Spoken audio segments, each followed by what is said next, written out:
My name is Jim Atkinson. I'm the president of the Granite Island Group. Thank you for having me come and speak today. We're going to be talking about telephonic defenses against the dark arts. This is primarily going to be talking about phones, how phones are bugged, where phones are bugged, how to stop phones from being bugged, how to audit voice over IP systems, historical, what some of the penetration points are, how to protect those penetration points, and all kinds of good stuff along those same lines. Is there a way to go back into monitors and change the refresh rate? It's the videos going like this. Does anyone know how to do that? Yeah, he just did it. It's up at 75 Change the shutter speed on the camera to compensate. What happened is you turn the overhead lights off, which if you turn the overhead lights back on, it should clear up your flicker problem. Yeah, well, actually, I closed the door over there. I closed the blind, but that's okay. I'll try to adjust it from here and see. But yeah, okay. Just keep Okay. You have 6 primary weak points in the telephone communication systems that you need to be concerned with. We have the instrument itself, which is the proper name for the device you put your ear and your mouth to and that you speak into. Technically, it's not a phone, it's an instrument.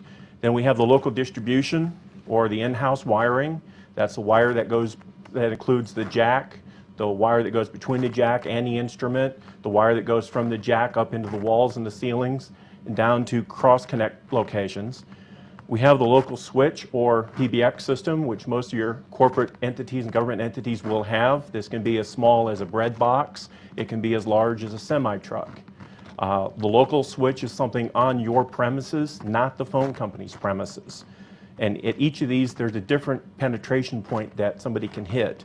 Then we have the demarcation or the network interface. That's where we go from your property to the phone company's property. We have the transmission system, which is almost exclusively owned by one of the phone companies. This includes your telephone poles, the fiber on the line, the copper on the line. This is stuff the phone company installed for their own use, not yours. Then we have the switching systems, also referred to as a central office. Now, from switching systems to switching systems, we have transmission systems between those. We can actually penetrate any of these 6. We can penetrate the 7th, which was the trunks between switching systems or central offices, fiber optic communications, and the list can actually go down another 10 things, but these are our basic 6 items. Everybody has one of these or a variation of these. These are 2 of the most exploitable phones made on Earth. This is an Avaya system. Anybody in the U.S. government probably has one of those. This is one of the old Merlin systems. These were great. They gave you 4 pair of wires. You only used 3, had high current, all kinds of mischief afoot with this. The Avaya system, well, let's just say the Avaya systems are notoriously insecure. And you can just have some horrific pawnage of an Avaya phone system. These are our wall jacks. Years ago, we only had to worry about 4 wires, 2 pair. This is the old prong jacks. Nowadays, we're looking at 3, 4, 5, and 6 connectors. Each of these connectors have 8 wires plus ground. So you can easily have 40, 50 wires in a single jack now, plus ground.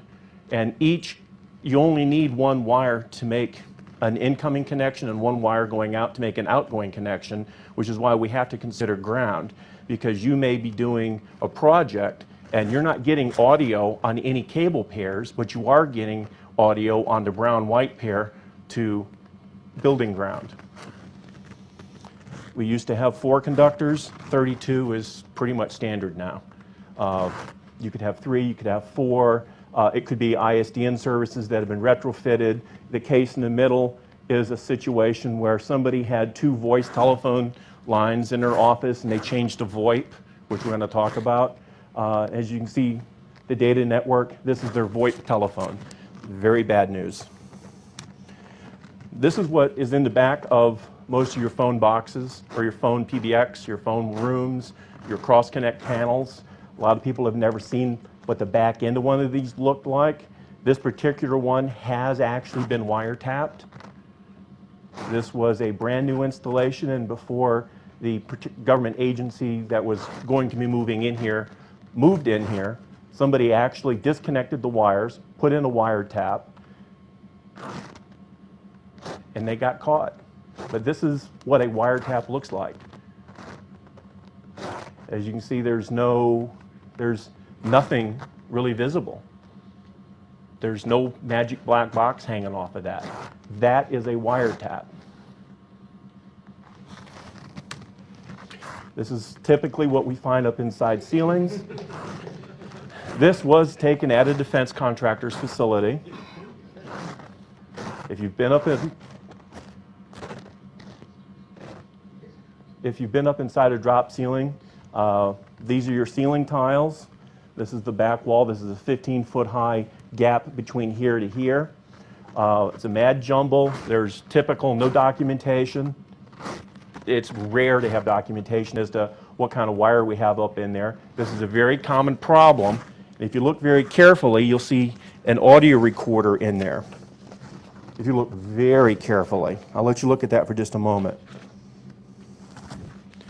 This particular problem, it required us on site. This one mast took 4 days of digging through, identifying, auditing, tracing out all of the wires. We found the tape recorder right away. It was actually that very large black box down in the bottom.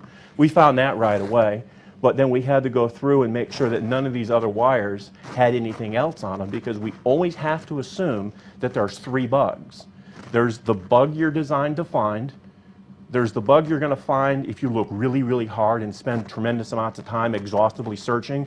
And then there's what we call the spies bug, which is the bug you're never going to find unless you perform every test known on Earth. Yes? Take off your badge because it's scratching on your leg. Sorry. I was wondering what was causing the noise. This is a typical hatchet job done by an amateur spy. What was interesting in this case, this wire did not initially exist. What happened in this case is the spy was not very skillful, so he went to Radio Shack, bought wire, literally wired this through conduit to another house, to underground conduit, went in, trenched in the cable, ran this cable from Radio Shack through the conduit, so when we followed this back down with tracing equipment, we traced it right to his house. The blue-white wire is the regular talk. You'll notice here we have orange going to the terminal block, but we also have another orange cable that comes out here. This actually went to a PBX phone.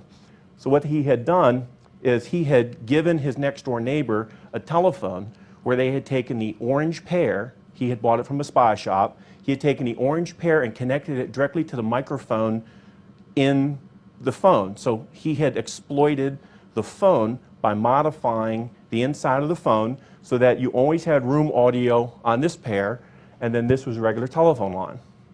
We go into the phone area, start looking at things, and we're going, wait a minute here, some amateur twisted these together. This is very amateur. Everything that he used was he bought from Radio Shack. It went to a tape recorder. The law enforcement authorities were highly amused when they came out and saw the hatchet job he had done. Basically all he did is he added a patch cable and did what we call a second pair exploit or a spare pair exploit. This is another typical defense contractor's facility. This one is bugged. Big questions: do we have extra wires? Do we have transmitters? Do we have recorders, bridges, taps, slaves? The slave is a type of eavesdropping device. In this particular case, we have the sack that comes up from the cable company over here.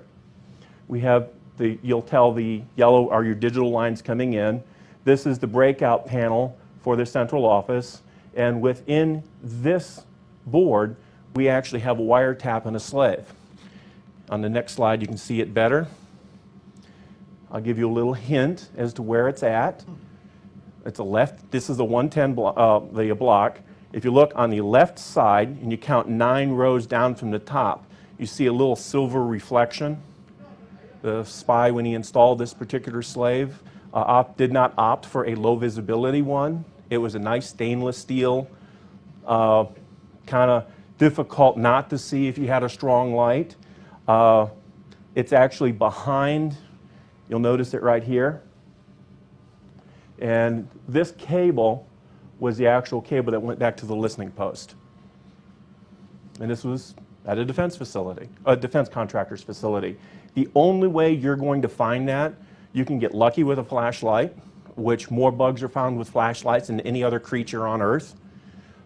Low tech, you get a dental mirror and a flashlight, you can find all kinds of stuff if you have enough time. An extensive physical audit and electrical audit will find this very reliably. The electronic test equipment can see things your eyes can't. So if you just use your naked eyes to try to find something like this, or a dental mirror, or very basic test equipment, you're going to miss this. This particular place had been through a number of sweeps before, not by us, but government sweep teams had come through and they had missed this. They estimate this was in place a year and a half and had been missed on 6 inspections because people just weren't paying attention. Whose care did it go to? What's that? Whose care did it go to? I'm not saying. But it became a federal case very quickly. This is what should be locked. There should be a lock on here. As you can see, there is chafing and abrasion to where a lock used to be. You can also tell by the scuffing and chafing on the paint that this container is gotten into on a very regular basis. Some of you know what this latch is to, some of you don't. That's what it's to. This is your typical cross-connection box. As a rule of thumb, they are not secure. Anybody who has the wherewithal can walk up to it, usually with no tools, just lift that handle up, swing that door open, and welcome to the gates of heaven. If they are latched, it'll be nothing more than a 5/16 or a 3/8 socket. You just put the socket on it, unscrew it, opens right up. If it is locked, usually all the padlocks within a 30-mile radius, it's all the same key. So if somebody has the key, and usually all you really need is a bobby pin to open these. They're nothing special, which is unfortunate from a security perspective. If you have one of these outside your home or your office, you need to go buy your own padlock and slap your own padlock on it and wait to see when that padlock gets cut off, and then play a game with the phone company called "They keep cutting my padlock off and I keep putting another padlock on it." As we actually recommend our clients play that game and just buy about 50 padlocks, and once a week security goes over, makes sure that their phone box nearest to their office is padlocked, and it'll drive the phone company nuts. But that's why they have bolt cutters on board all the phone trucks. And if you really want to be cute, eventually they'll put a padlock on it, and nothing will prevent you from putting your own padlock on it after that. There's lots of extra space. The pairs are often labeled. For example, I wouldn't recommend doing this, but God forbid somebody go up to the presidential estate in Kennebunkport, Maine. The president has one of these across the street from his house. It's unlocked. If you open it, his phone line is tagged. The Secret Service's phone line is tagged. When I say, I don't mean bugged, I mean it says Secret Service hotline.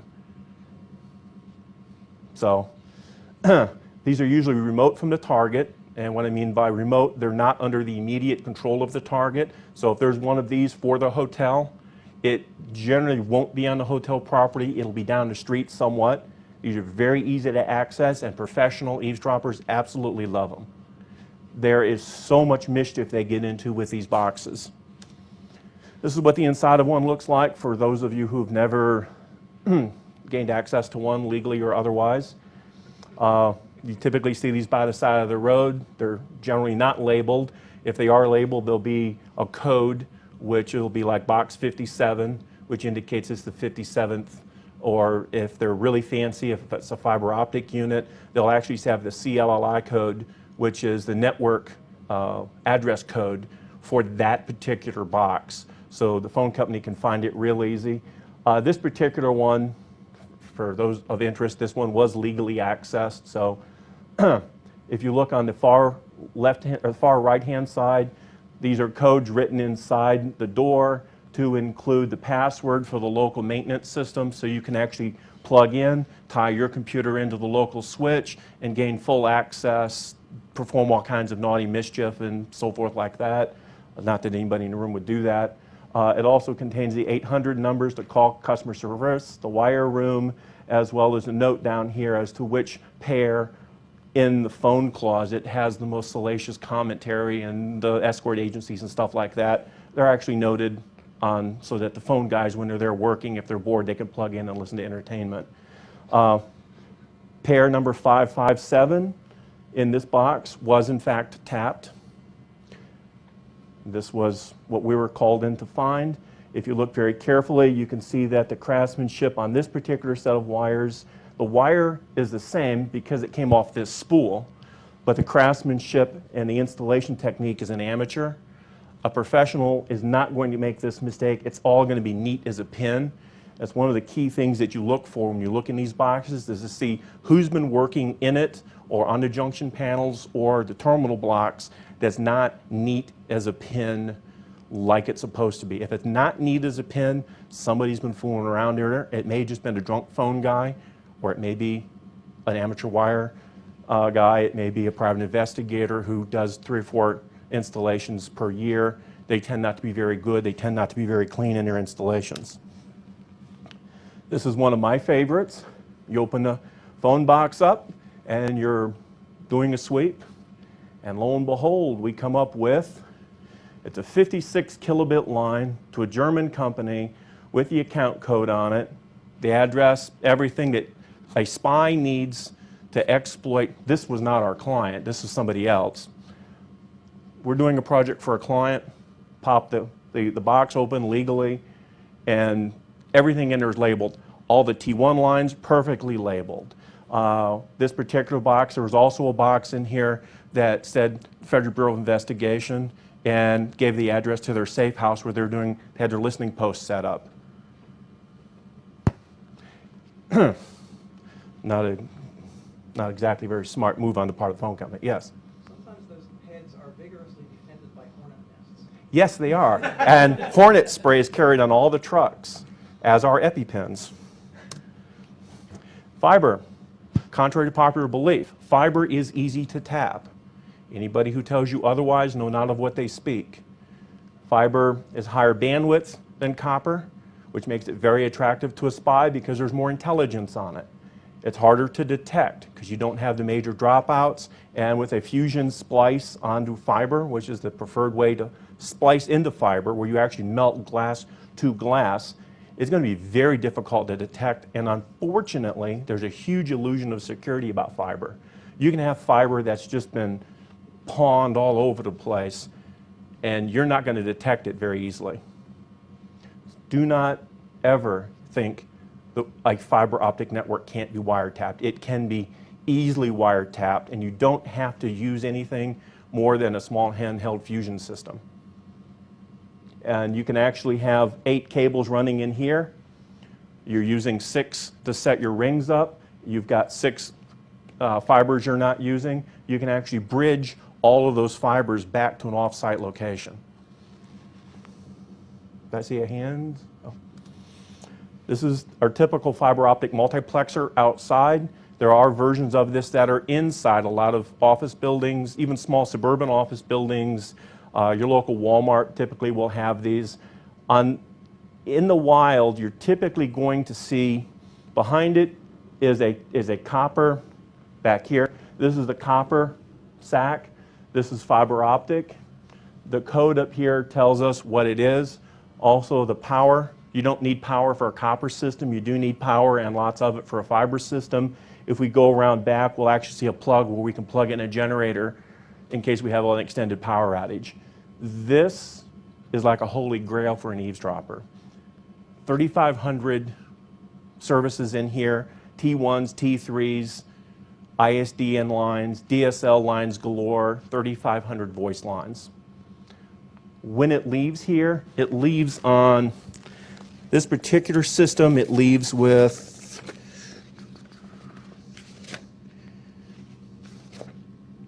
this one had 2 fiber rings in it. There were 4 active single mode fibers, 2 inactive backup fibers, and there were 6 dark fibers. It was 3,500 active phone lines, a variety of DSL lines, T1s and T3s.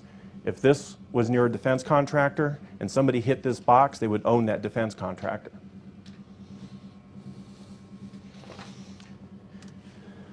This is a terminal. This is not a network interface device.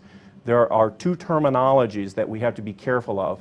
A NID, or demarcation point, is a physical location on a premises where you stop owning the wire and the phone company starts owning the wire. It is mandated by federal law. This is not a NID. This is a terminal. So we've gone from the client's home to the NID on the side of the client's house. We've gone underground out to the telephone pole. That cable between the house and the telephone pole, the phone company owns. This box the phone company owns. This telephone pole the company owns. On the left, on your left, is what it looks like closed. As you can see, there's no padlock on it. This is at eye level. When it's opened, you have access to 2 phone lines, and technically you have access to 6 cable paths because you have ground here, and you can set up on any combination of these 4 wires to each other or in reference to ground. Plenty of space in there to put a tape recorder, plenty of space to put in transmitters, recording devices. I've seen these with video cameras hidden inside of them. This is a terminal block. Phone company owns it, phone company controls it, phone company doesn't care about it. Unless it falls off, they don't really care. This is a pedestal. Many of you have seen these outside your homes. In New England, we don't see them as much unless it's new installations. This is typical of what we see down south. The numbers that you see on the bottom are very critical. If you see one of these open, which as we see on the side is opened, when you call the phone company, you want to give them the 30601 number because that tells them the exact location. They can come out, they can close it up. This particular case, an amateur had opened the box. He knew how to open the box and alligator clip his tape recorder onto it, but he didn't have enough sense to close it back up when he was done, and he got caught, and there were his fingerprints all over everything.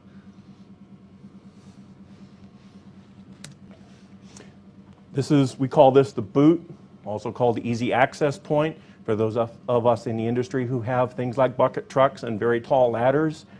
We can get up there, and if we have the legal authority to do so, we can open these boots and inspect them for all kinds of mischief.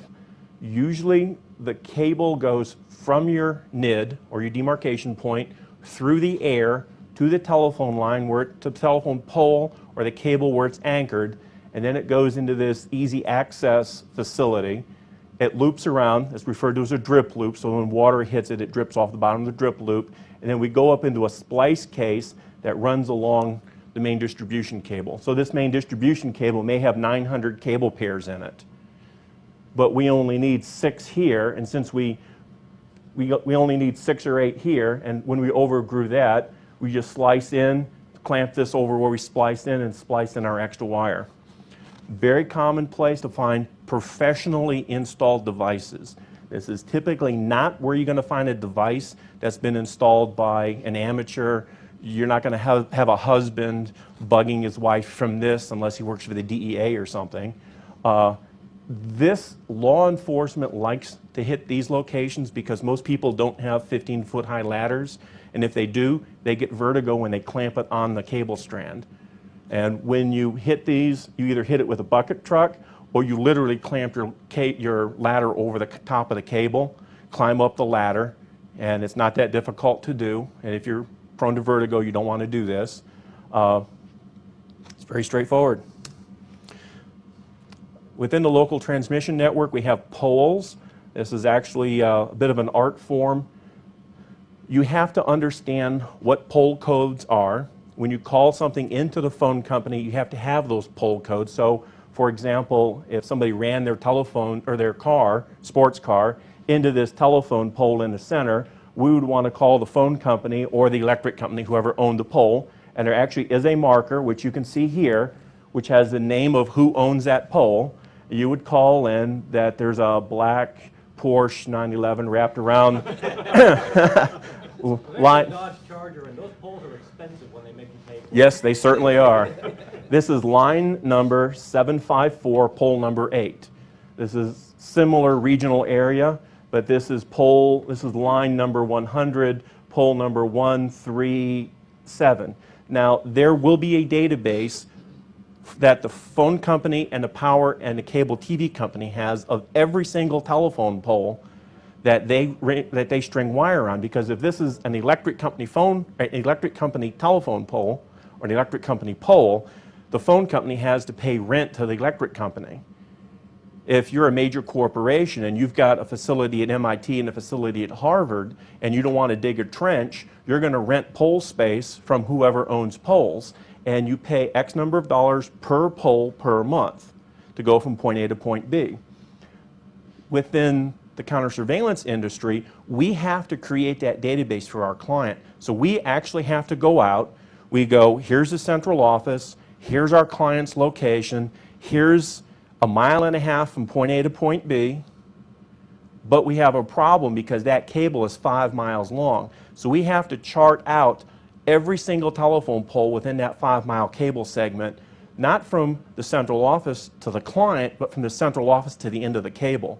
So if our client is 30,000 feet away and it's 15,000 feet away and it's a 30,000-foot cable, we're going to take 3 days just to count the telephone poles, and we have to have an exact to the inch measurement of the distance from pole to pole. Because when you start doing a bug sweep, we shoot signals into the power lines, believe it or not, the power lines, the phone lines, and the cable TV lines, and we have to know where everything is, where everything's bridged in. We have to know where the boots are. We have to know where the terminals are. It has to be meticulously mapped out, and you can easily burn 1,000 pages up in 3 days auditing 200 poles. All of the phone wires, all of the phone cables, all of the fiber ends up somewhere. In this particular case, everything in the city ends up on this one telephone pole. If somebody runs a truck into this, the whole city goes dead. We have a little bit of fiber. You can actually see it coming in here. Since this is a rural community, they have one fiber cable for the entire city. All of the copper comes in here, and the rest of the copper comes in here. So this is approach from the north, approach from the south, and then this is the fiber connection that goes out. The small building you see behind it is the spinal tap where everything comes together. This is the central office for this city. This gives them DSL service, cable TV, everything is in this one building. Small generator behind it. Since 9/11, most of the phone companies have peeled off most of their external markings because they don't want to advertise with the big AT&T Death Star logo that, you know, if you blow this building up, you're going to cripple the city. They haven't peeled it off all of the buildings. They've peeled it off most of them, but this Christmas tree, or what we call the spine, is a dead giveaway. There's a major telephone facility there. Usually the smartphone companies and the smart corporations, they put their spine half a mile away from a sensitive facility. In this case, I think it was 25 feet from the building.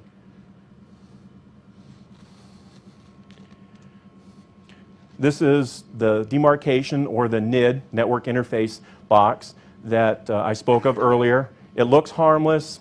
Pretty much everybody in this room has one of them hanging off their office, off the side of their house.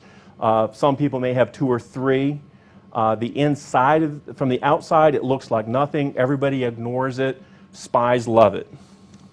This is what the inside of one of them looks like for those of you who haven't seen them. Inside of this box, we have cable that comes in from the street, splits off to the first pair, second pair. These blocks are lightning arresters, so if lightning strikes your telephone pole, your house doesn't catch fire. It actually was a problem when they first started installing telephones. People would get a lightning strike 4 miles down the road, and then their barn would burst into flames. And it was traced to the phone lines. This is actually bugged with one wire. If you look very carefully, you'll see that there's an extra wire that's tucked in behind this. It's a black wire. And so the spy went from ground across like this. So we have 4 conductors for the telephone, and we have ground, and ground can always be used as a return path. So you can go 1, 2, 3, 4, 5, 6, 7, 8, 9, 10. You could actually have 10 bugs hooked up, all with their own independent paths, and it would work quite well. Now inside this box, this whole area up here, this whole area down here, you can easily put 9 illicit transmitters in this one box. You could put one very large tape recorder to catch both lines. It would be very easy to do. Merely put it up here or down here, and it would record for 3 or 4 weeks before somebody had to come back and get it, or drive by and Bluetooth to it. There is enough power on these cable pairs to run a device until the end of time. Yes? So I used to have one of those, but now fiber optics. Fiber optic internet service. You get the box. Yep. Just the screw, just the modules coming off. Yes? Are you covering that in your presentation? Yes. Okay, I won't get that. That's okay. If you haven't had the opportunity to do so, I recommend you explore this. There's 2 ways to get into it. One is a screwdriver. You use a screwdriver that lets you in the civilian side. Then you use a special tool called a CAN tool, which is what we have here, lets you in the secure side. Okay, which is, you know, we refer to this as the Windows approach of security. You know, anything will get you into it. Now, once somebody is inside this, they can put stuff in.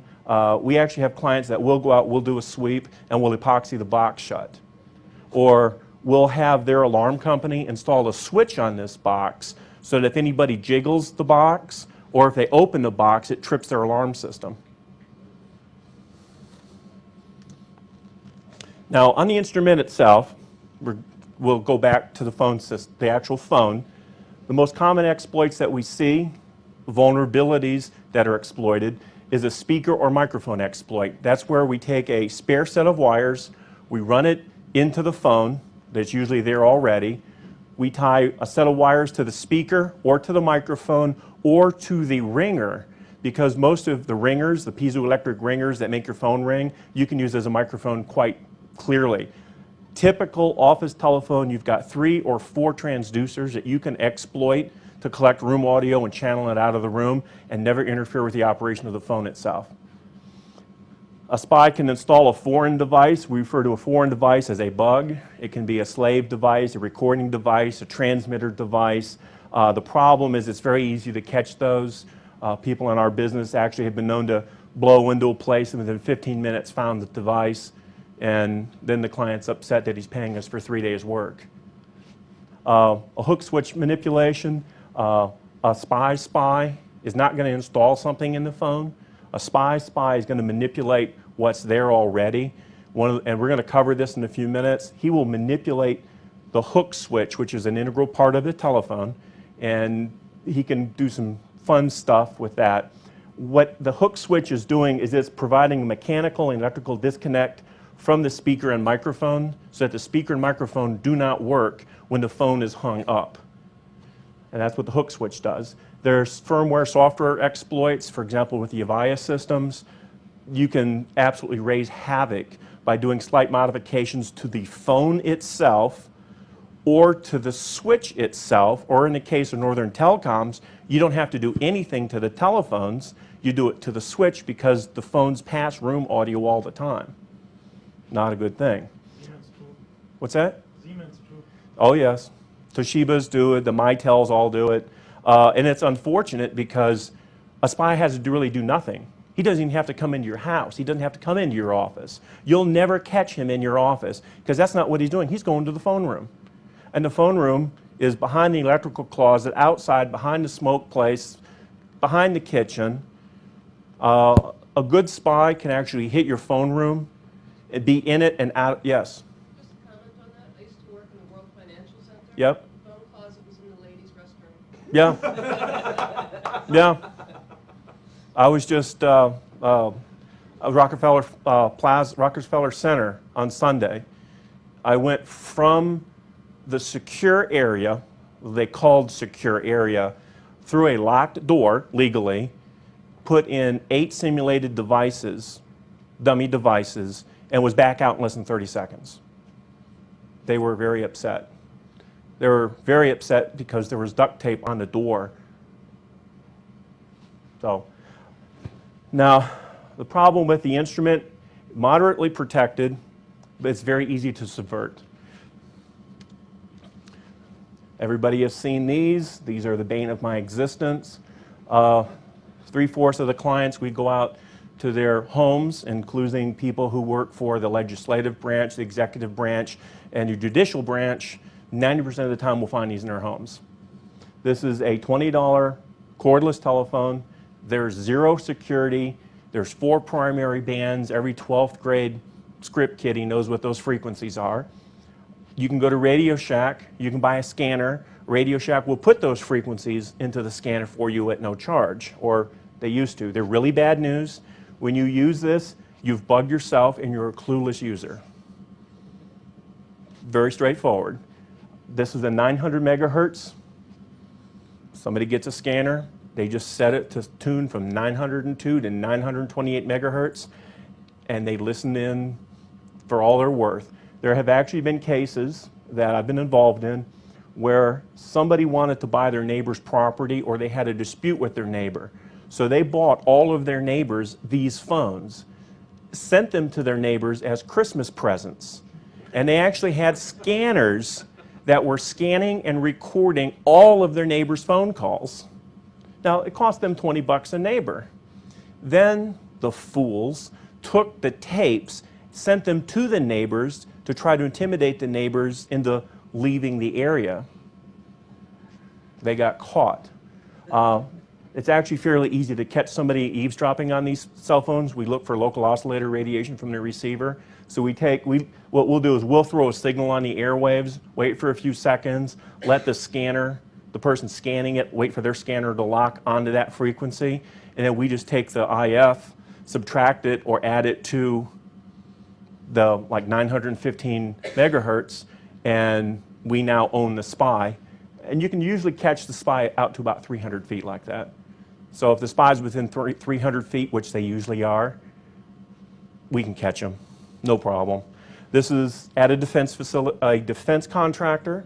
I'm not kidding. This is an off-the-shelf 900 megahertz old cordless telephone. They had a problem. Their boardroom secrets were leaving the boardroom. They weren't doing classified things in the boardroom, but they were discussing how much they should rape the government for, who they should fire, how they should negotiate with the welders, and so forth. They were baffled.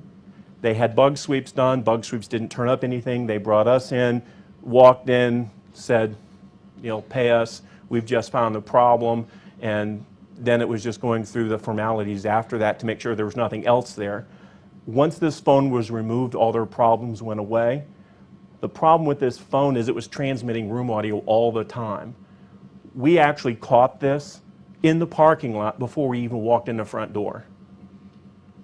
So we hadn't even turned the truck off, and the truck's locking on. So we hit a few keys, brought a spectrum analyzer online, and actually went in and showed the client and says, do you recognize the room audio? Well, yes, I can hear my secretary in the background.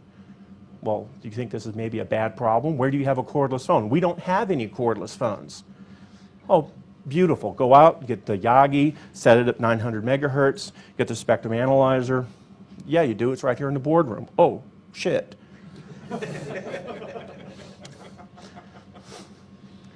This is a Mitel telephone that has been pawned. There was one modification that was done to this phone. One component that you can buy 100 of for a penny was added to this phone, which turned the phone into an eavesdropping device.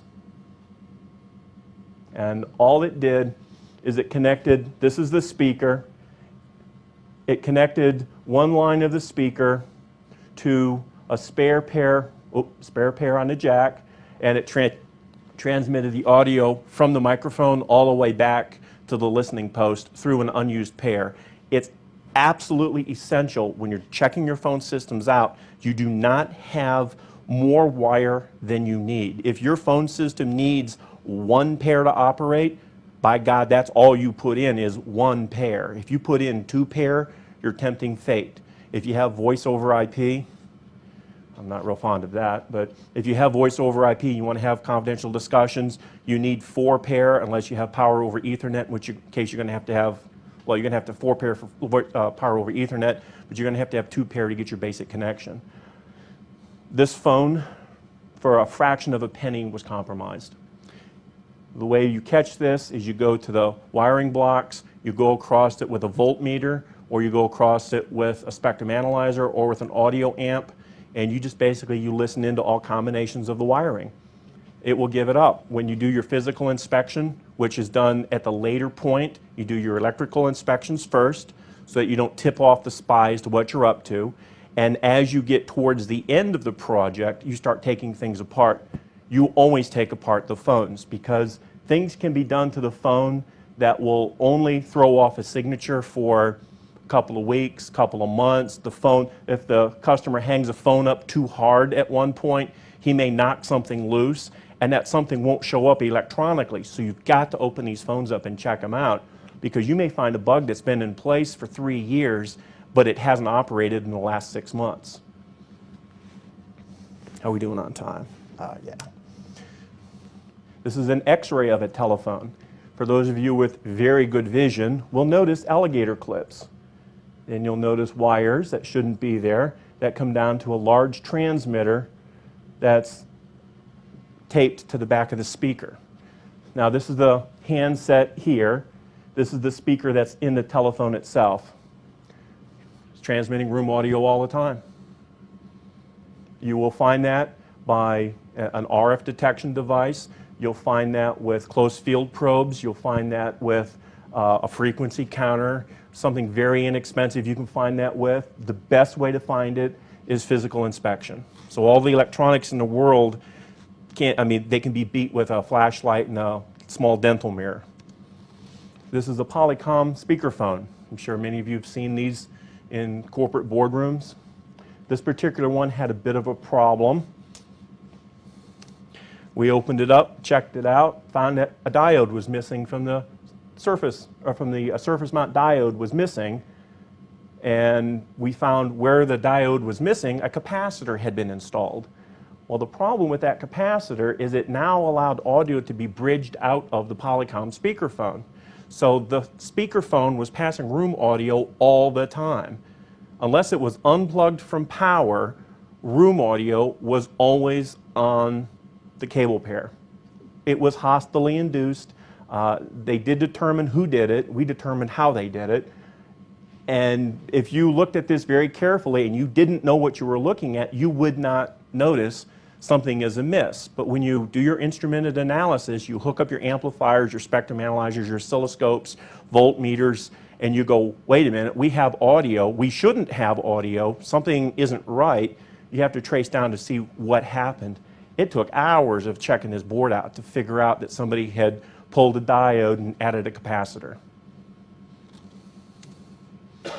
Now, your local distribution, this is the cables that run in the walls and the ceilings, that run in your riser closets. This starts at the instrument and includes the wires that go from the instrument to the wall plates themselves, the raw wiring in the walls and ceilings, the wires in the riser closets, the phone closets, the cross-connect points, the IDFs are typically your risers or more regional wiring blocks, your MDF, which is your main distribution frame, that's in the phone closet.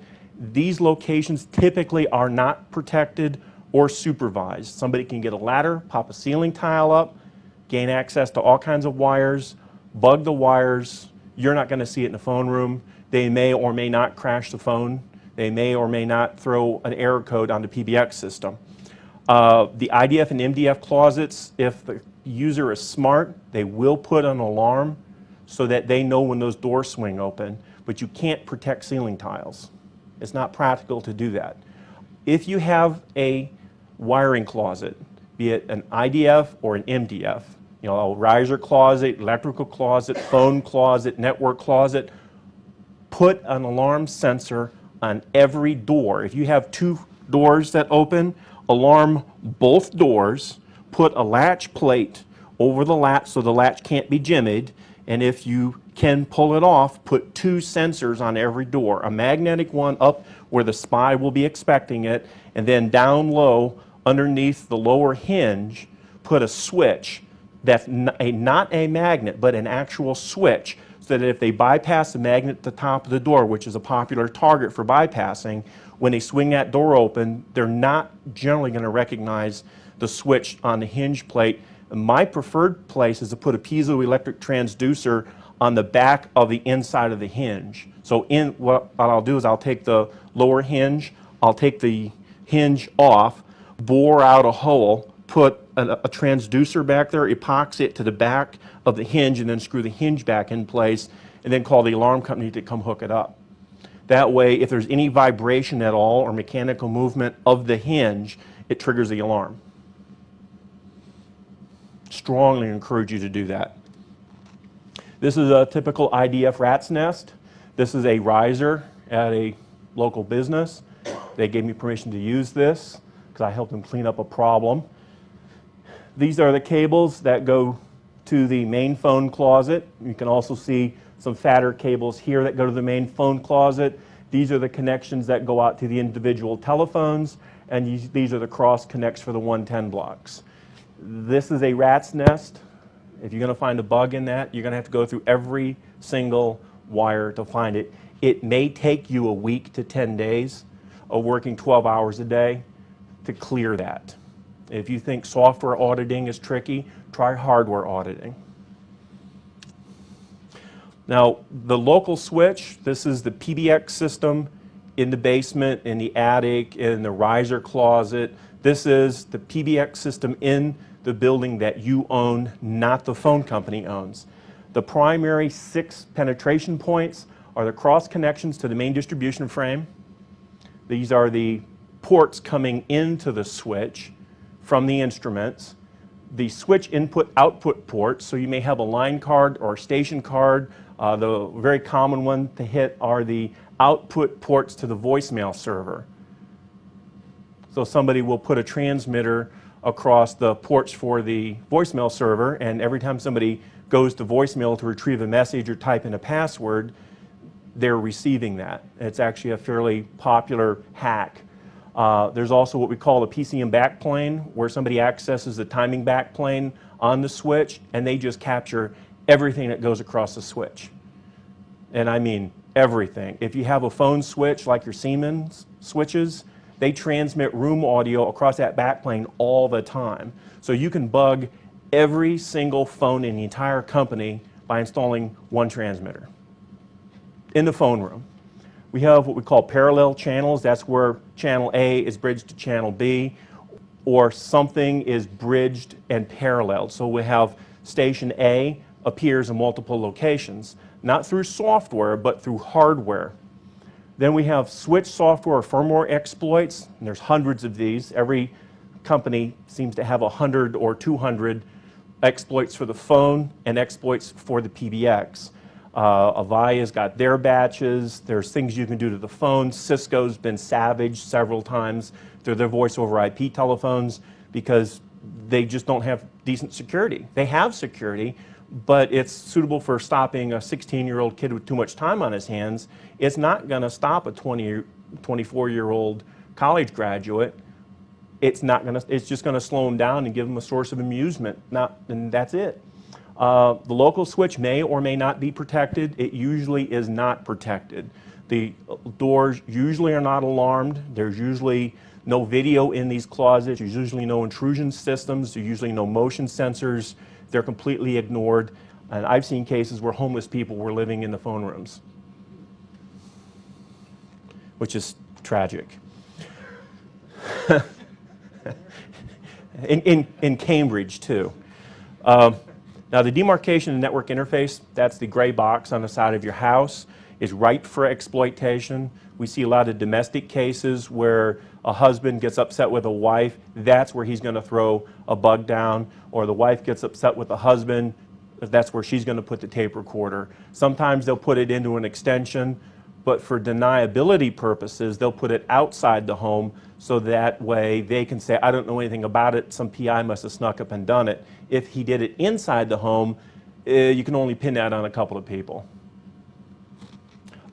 It's poorly protected. It's very, very rare to ever find them even cable tied shut. We have customers who will cable tie it shut. We'll come back a month later and somebody's cut the cable tie off. We'll epoxy it shut. We'll come back a month later and somebody's taken cable cutters and hacked a hole into it because they were trying to get it in to retrieve their bug. We've had cases where we've been involved in law enforcement cases where there's a bug and they have us epoxy the box shut and then pull one of the wires loose so that it intermittently makes a connection, or we'll give them a small switch so they can turn the bug on and off, and they epoxy the box shut so that the only way the spy can retrieve his bug is to come break the thing off the wall. They're very target specific. If this is on your house and I want to bug your house, I can come bug your house by visiting your house and never coming into your house. It's a significant choke point. In tactical school or SWAT school, there's this thing called fatal funnel. That's the part where the SWAT team lines up and everybody comes through one door, one person at a time. That's where a lot of SWAT team members get killed. This is a fatal funnel of communications, is that network interface box. You've got to protect it, lock it down, epoxy it shut, go out there, open it up periodically, check it, see what's in there. The local transmission system, this is between the NID and the central office. This is before the switch at the central office, but it allows us to very easily isolate a single subscriber. So, for example, I know that you're on cable 52, pair number 557. Phone company database says that. Or you can pull, not somebody's phone bill, but you can pull up their subscriber record and it will say they're on cable 52, pair 557. You don't even have to go to their house. You just go out to the local cable cross-connect box, you open a box up, you go down cable 557, you just plug on, you've just bugged the guy's phone. Their terminals are frequently open. Boots are usually, there's no lock on boots. Most terminals are unlocked. Most cross-connect boxes are unlocked, or if they are locked, it's just with the wrench. They're not protected for any practical purposes, and they're wide open for mischief. At the central office, they used to be huge buildings in the middle of a city. For example, in Cambridge, we've got one that used to, initially it was supposed to be the NASA control facility that they were going to build across the street or down the street here. They built a huge phone company facility. NASA decided to go to Houston for mission control instead of MIT due to politics. That's an example of a monolithic building. Across from the FBI building in Boston, we have one. Then down on Franklin Street, we have one. Those are what we call a monolithic building, where they would have 8 buildings above ground and 8 stories above ground, 2 stories below ground, generators, turbines, batteries, operators, people sleeping there at night. This was back during the Cold War era. As we got into the 80s to the breakup of the Bell companies, to using less and less and less electronics to do the phone switching, they didn't need as much space. And now if you go into a lot of these buildings, you can go in there and play racquetball and not hit anything. You can put basketball courts in some of these buildings. They have these huge cavernous buildings, and to support a city like the size of Salem, Massachusetts, they used to have a building that was bigger than this hotel. Now they have a room that's the size of this room that supports the entire city. Post 9/11, they removed most of the logos that indicate, not in all cases, but in the vast majority of cases, the phone company is very nervous about mischief. And in most cities, for example, in Boston, if somebody got a pair of bolt cutters and a shovel, one guy could take Boston off the grid in less than 45 minutes with nothing more than a pair of bolt cutters and a shovel, just by knowing where to dig and what to cut. It's a big problem. There's what we refer to as an overt choke point. People who do eavesdropping know where these facilities are. They know their choke points. They are generally highly protected and highly alarmed, but the cables just outside are not. Where the cables run, for example, if we go up to Waltham, Massachusetts, big network operations center up there. You go a mile away, you don't see any cables running in the network operations center within a mile. You get just outside a mile and you see these cables that have 3,600 pair in them, all shooting underground a mile away from the network operations center. Somebody goes out there with a chainsaw and they cut it, half of Boston falls off the face of the earth. And it'll take them 3 days to get it back up. The buildings are protected, the cables usually are not. They're usually very cleverly concealed, and usually not that cleverly. Now, the transmission networks, this is usually between central offices. These days, it's mostly single mode fiber optics. Again, fiber optics are very easy to tap, very easy to exploit, more security-wise, they're very easy to sabotage. Somebody can very easily sabotage 2 or 3 fiber optic cable runs, not individual strands, but cable runs. So if somebody goes out to Route 128, cuts a cable there, then they come out here by MIT, they cut another cable, then they go over to Franklin Street and they cut another cable. One guy, a shovel, bolt cutters. He's digging a hole 2 or 3 feet down, except in the case of MIT, he's just taking a crowbar and moving a hatch cover over, sticks his cable cutters down in there, cuts one cable, Cambridge falls off the earth. He goes out to Waltham, cuts one cable, Waltham falls off the earth. Go to Boston, cut one cable, Boston falls off the earth. 3 days later, we finally come back up. The vaults sometimes are alarmed, but not the cables. The phone company knows when the cable gets cut and where it gets cut, but they don't have any way of preventing it. You can actually walk 300 feet out the back of the hotel to the train line and walk right on top of AT&T long line fiber. And if you were so inclined, I wouldn't recommend doing this, but if you were so inclined and you had mischief in mind, you could actually lift a hatch cover up with nothing more than a crowbar or a stick and lay your hands right on single mode fiber that connects everything together. It's not protected. The phone company building is protected. The cable vault where it all cross connects is protected. The manholes are not connected, and most of the switching systems may or may not be connected. So when you're looking at this from a security perspective, just because the building is protected doesn't mean that which interconnects the buildings is connected or is protected. I hope that made sense. Voice over IP. Couple of problems here. There's voice over IP is very commonly implemented over a cable modem.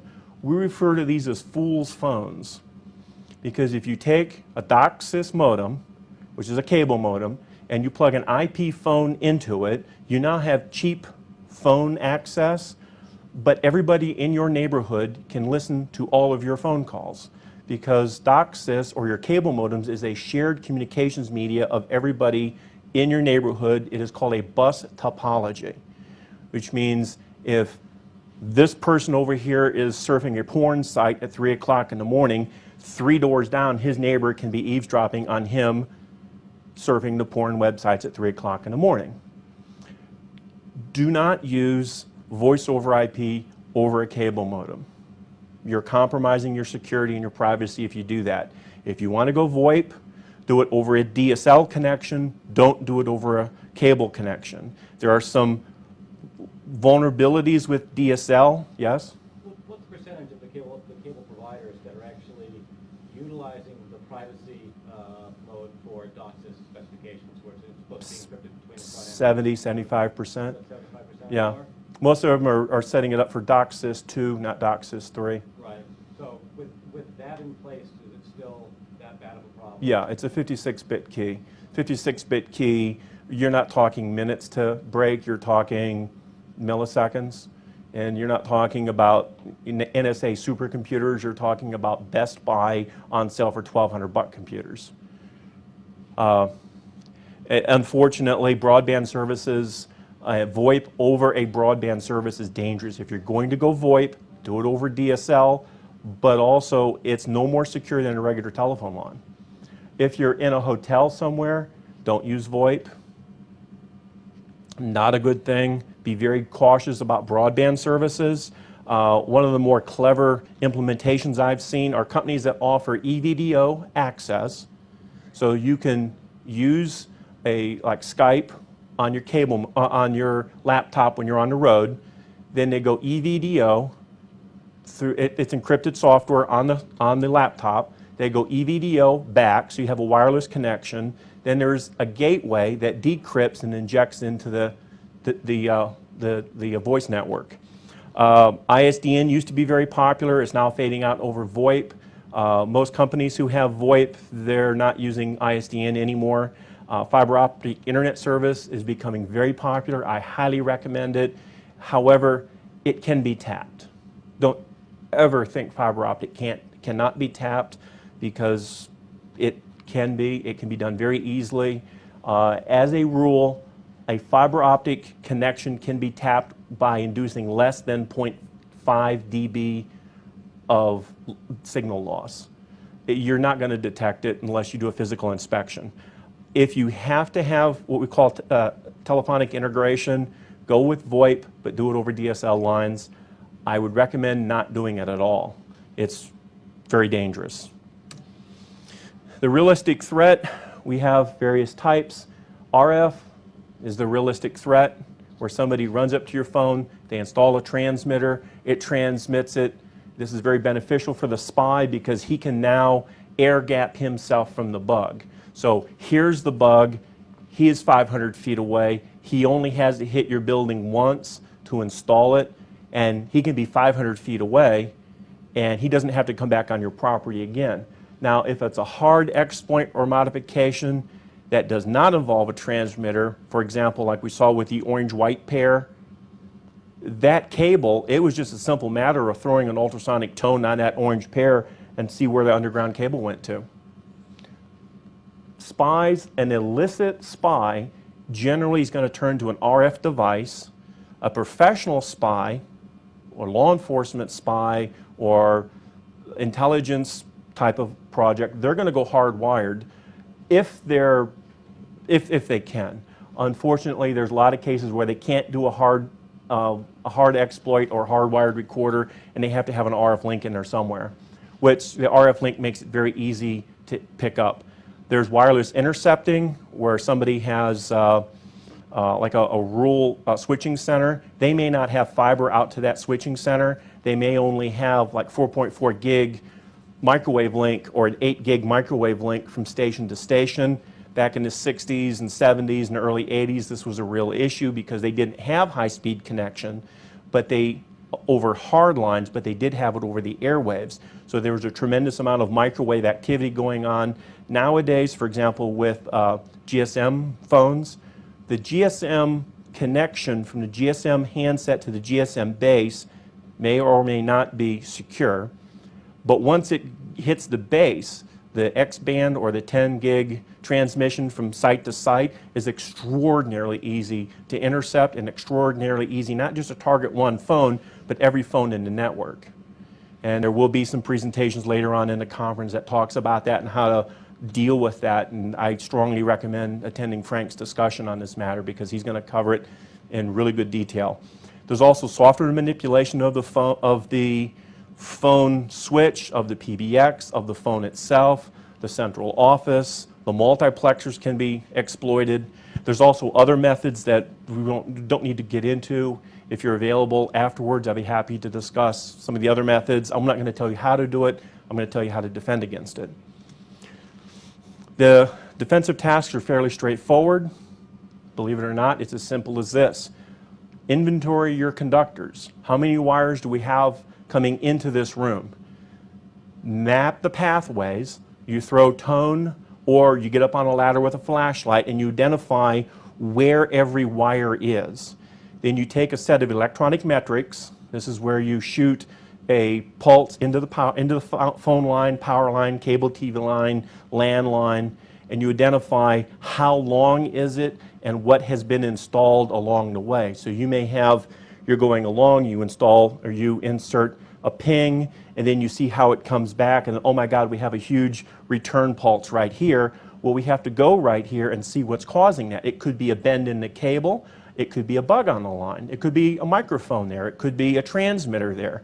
But we have to do a conductor inventory, determine what conductors are in this area, then map where they go to, perform a series of known electronic metrics, preferably when the system is first installed and commissioned, not 3, 4, 10 years after the fact, because that's a waste of everybody's time.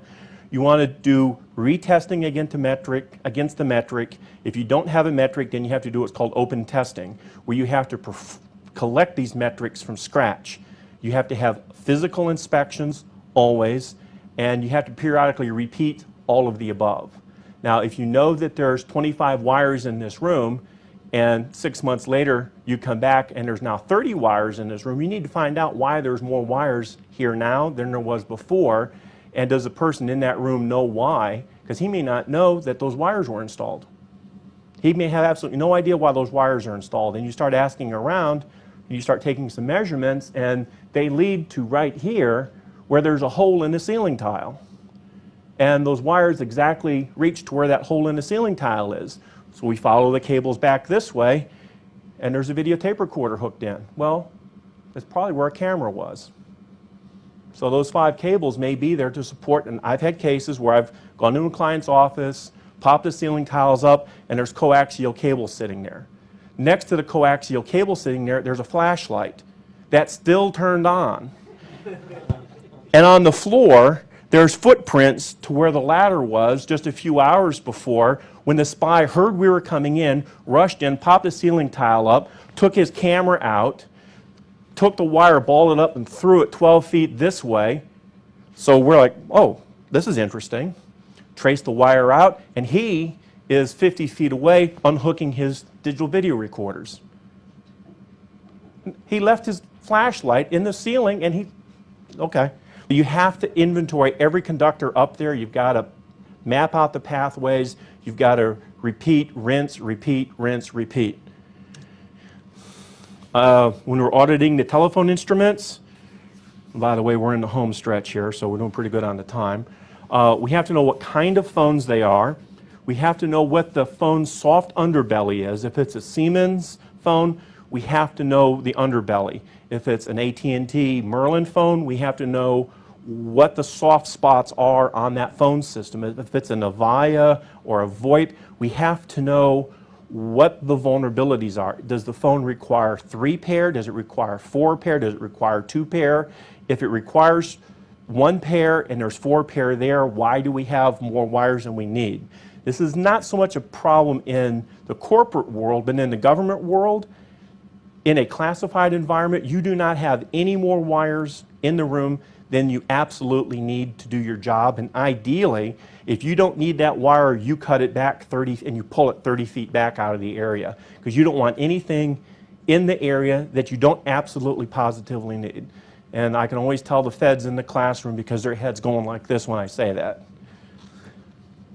Now, we have to define with the instruments, what should it normally be doing? If it normally passes room audio in an unmodified state, and it has room audio on it, that doesn't mean anybody did anything to it.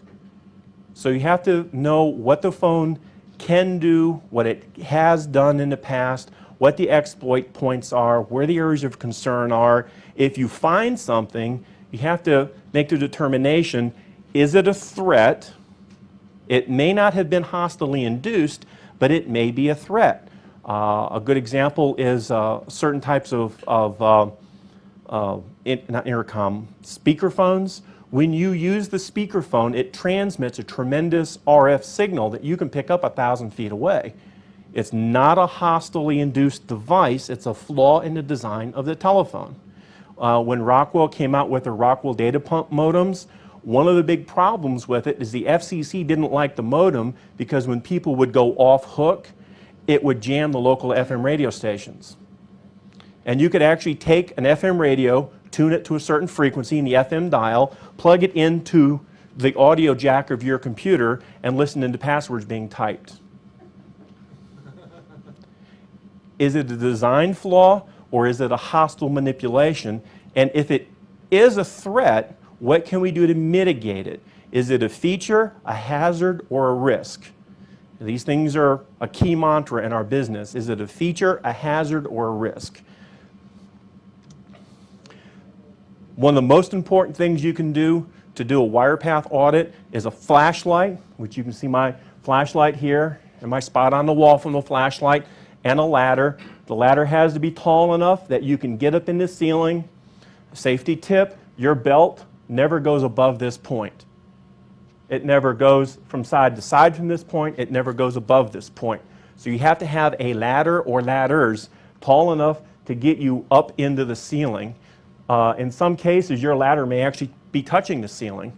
In this particular case, I think this was a 12-foot ceiling and an 8-foot ladder. Yes? You haven't worked in theater, have you? Not yet.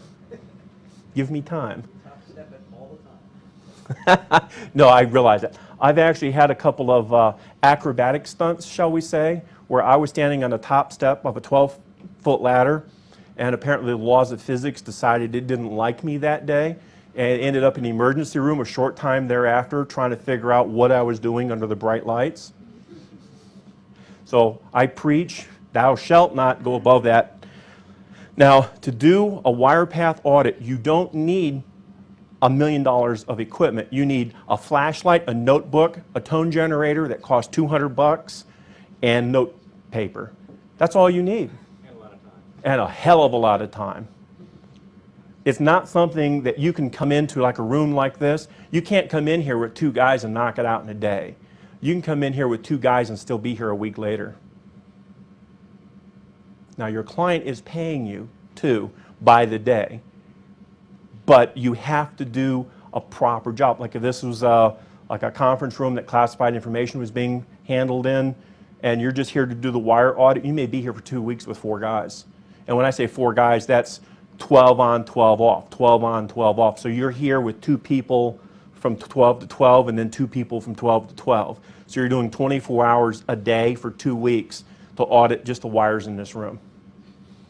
And it all boils down to you taking your information and putting it on paper to tell the next set of people what to look at. Now when we audit the wires, we want to know what wires in the wall, we want to know what wires in the ceiling, we want to know what the wall plates are, the termination points, the junction points, the punch blocks. Listen to your voice of reason on this. If it's not supposed to be there, it's not supposed to be there. If it's supposed to be there, it's supposed to be there. Boil it down to its essentials, trace the wires out, trace out the power, the alarms, trace everything out. When you're doing your conductor auditing, it's done on paper. You can get all kinds of software, and the software will lead you astray. Put it on paper. It boils down to standardized maps, standardized color codes, standardized cable lengths. You want to know how long the wire is, how is it patched. Now, we're not talking about making measurements at this point. This is just auditing what's there, not actually shooting it with any test equipment. You want to know the signal pathway pair combinations. Is it TSB 568A, 568B? Is it USOC? What wiring standard are you using on that particular plate? Or is it something nobody has ever heard of? It's this wire's here and this wire's over here, and then apparently somebody was on LSD when they hooked the wiring up, which happens more often than not. Or Roam does it this way, Mitel does it this way, IBM doesn't like it, so they do it their way, AT&T does it their way. That's pre-TSB 568 coming in. Once TSB 568 A and B came in, everybody just sort of started getting on the same sheet of music. Before that time, it was not uncommon to have AT&T have one wiring scheme, ModTap have a different wiring scheme, and Siemens having a different wiring scheme. So you had all these different wiring schemes, and all the different PBX systems use all these different wiring schemes. And then if you threw a token ring onto the network, you had this, and then somebody over here had the TTY. So it was a rat's nest. We do have industry standard pinouts, fortunately. 10, 15 years ago, we did not have those industry standards, and it was a nightmare. Color codes nowadays are fairly standardized. They were not so 20 years ago. We need, and it's absolutely critical, that we have as scientifically pure measurement as possible of the conductor lengths. we need to know within a fraction of an inch of accuracy how long that cable is. It is exactly 158 feet, 0.1 at a barometric pressure of, with a humidity of, with a temperature of. Because the temperature, humidity, and barometric pressure affect the velocity of propagation of the cable, and it's the velocity of propagation of the cable used to determine the length. So the three things that affect VOP, you have to document when you're taking your initial measurements. Once we do that, the first step after we've done the auditing, we can do what's called a nonlinear junction conductor combination, where we blow a signal up the wire on each combination of wires and see if we get a nonlinear response, which tells us something is on that wire other than copper. So if we have a semiconductor or a diode or a transistor or a bug hanging off the wire, and we blow 900 kilohertz into the wire, and we get a reflection back, there's something going on that we need to go check on. That's usually the first step after we do our audit. Now, when we audit the transmission paths, we have to map out where every cable, every conductor, every wire, and this may be a new word for some of you, fortuitous pathway. Ground is a fortuitous pathway. The metallic ductwork that comes into an area, that's our fortuitous pathway. It is a way that the signal can leak out of an area outside. So we may have the blue-white wire provides one side of the circuit, the ground lead for the power line provides the other side of the circuit, or the alarm system provides the other side of the circuit. So don't think that just telephone lines are wiretapped. You can take a microphone, put it in an ultrasonic glass break detector, use the unused pair or the power pair, transmit the audio back over the alarm system and pick it up at the alarm box and never touch the phone system. So you have to audit every conductor, not just every phone wire, not just every data wire, but every single wire. If it's made out of copper or steel or aluminum, and it will conduct electricity, if you can touch one end of it with a stun gun and shock yourself by touching the other end, it's a fortuitous pathway. And it's just something I have a real problem drilling into people is they'll go out and they'll install, millions and millions of dollars installing these classified networks and, hook it up to CiproNet and, they got secret information flowing across it, but they don't filter the power lines. The power lines is a fortuitous pathway. Just because they check the phone lines in the local area network doesn't mean they check the power lines. And again, the location mapping has to have an accuracy to within a fraction of an inch. It's not something where you say, well, it's sort of up here.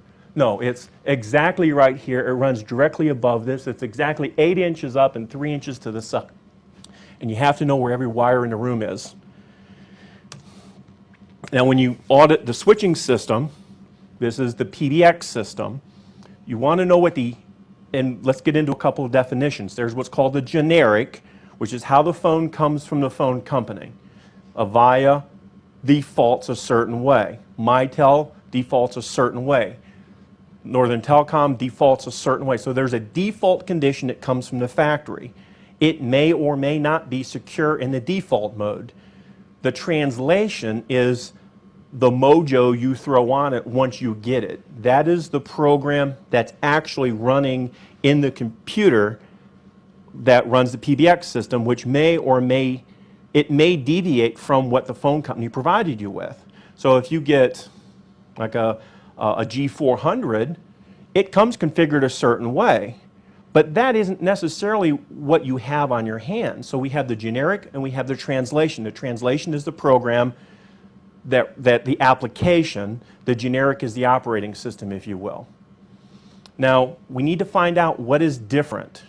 The way that we do that is we take the generic, we take the translation, and we say this is the default from the factory, this is how we configured it when we installed it, what is it now? Has it changed since we installed it? If it has, what exactly has changed?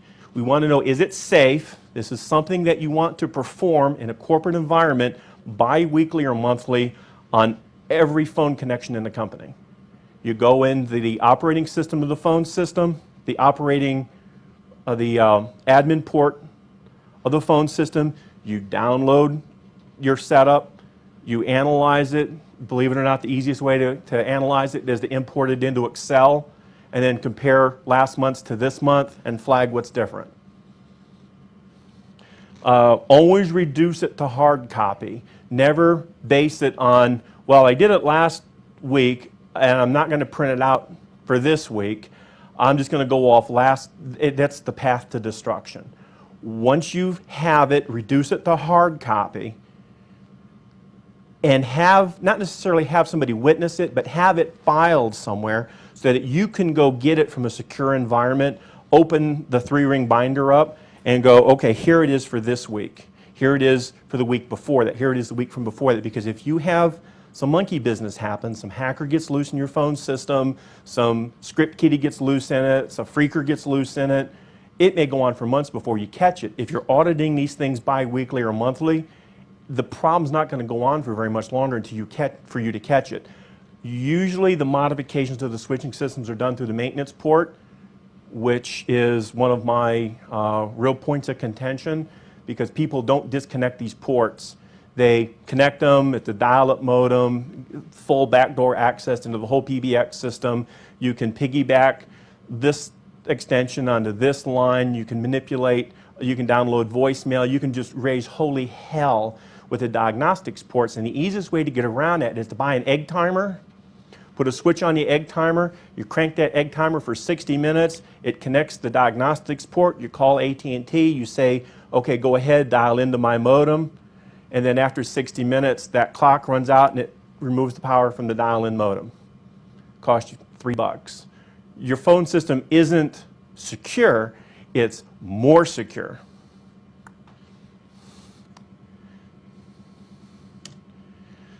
Now, when you're auditing the instruments, this is where we start getting into the bug sweep side of things. You're looking for tampering with the instrument. You're looking for uncontrolled accessories. You're looking for handset cables that shouldn't be there. You can get on eBay, and for $9, $10, you can buy a handset cable that you can plug into your phone system that's a transmitter. The cable itself that goes from the handset to the phone has a transmitter built into it. And most people aren't going to pick up on that. So if you have a non-standard accessory, you have a risk on your hands. In the case of the cable that goes from the phone to the wall, the same thing. You need to make sure that everybody has the same cords, everybody has the same handset cords, everybody has the same swivel adapters, that you don't have any Bluetooth headsets. I don't care how busy the secretary is, it needs to be a hardwired connection, not wireless connection.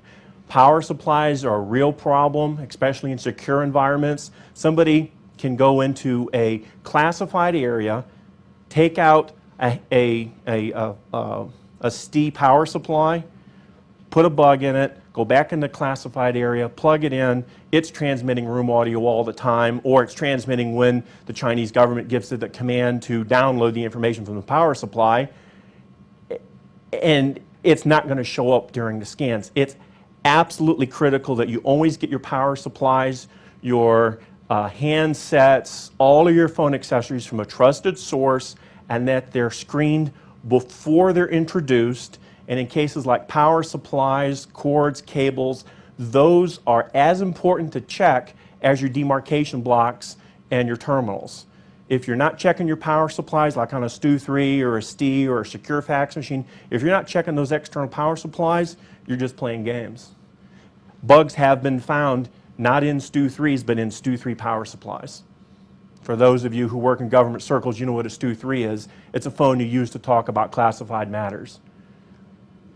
The President of the United States has one on his desk. You know, one of those kinds of phones. Now, one of the issues with power supplies and phone systems, you may have what we call a low bandwidth device where you're transmitting room audio, but not at 3 kilohertz of bandwidth. You can take the room audio, record the conversation, slow down the bandwidth, and bleed it out over a secure connection. So if you have bandpass filters that cut off for power lines, they'll roll off at 300 hertz. So it will not let any room audio pass above 300 hertz, or 400 hertz if you're in the military, or 500 hertz if you're in the military. So what a spy will do is he'll have a bug that stores the audio and then transmits it at a very low bit rate to get it through the filters. And you find that with a spectrum analyzer and by doing long-term monitoring. That has been found in classified facilities, where somebody has installed a device specifically to subvert the filters in the SCIF. This is something to be concerned with. One of my favorite are proximities to RF emitters. FBI agent over here has a Nextel. He's very proud of his Nextel. He picks it up, he takes it into the SCIF with him, where he picks up the STU-3 and makes a call and has a classified discussion. He has just disclosed classified information because that Nextel phone, when it hits that STU-3, it's actually carrying classified information and classifying keying information outside of that room. If you have something that is protected or classified, or you want to keep private, you keep anything that emits an RF signal at least 3 meters away from it. It doesn't matter if it's a Bluetooth headset, a Nextel phone, a GSM phone, a CDMA phone. It doesn't matter what kind or what frequency. What it matters is what's called close field. We don't want to be within 3 meters of a thing that is classified or sensitive. So if you're sitting at home working on your computer, a spy may not be able to download the video off your LCD screen, but as soon as you fire up your BlackBerry, boom, now he has something to piggyback the signal on. When you're auditing the instruments, we're doing a basic electronic analysis, we're doing an actual audit, a visual inspection, an intense physical inspection where we're looking at every component on a circuit board on a single telephone. One telephone line goes to the PBX. 750 plus separate measurements that have to be documented. Not 1 or 2 measurements, not a black box with a red you're dead and green you're good.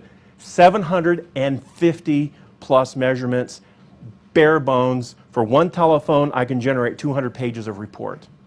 For one telephone. Common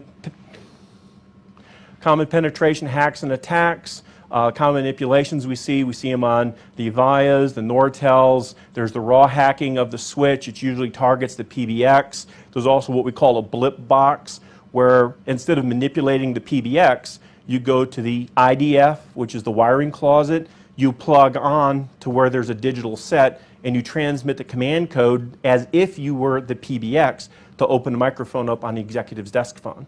So you're not transmitting it from the PBX, you're transmitting it from the wiring closet. It's referred to as a blip box. There's appropriate countermeasures for all of these.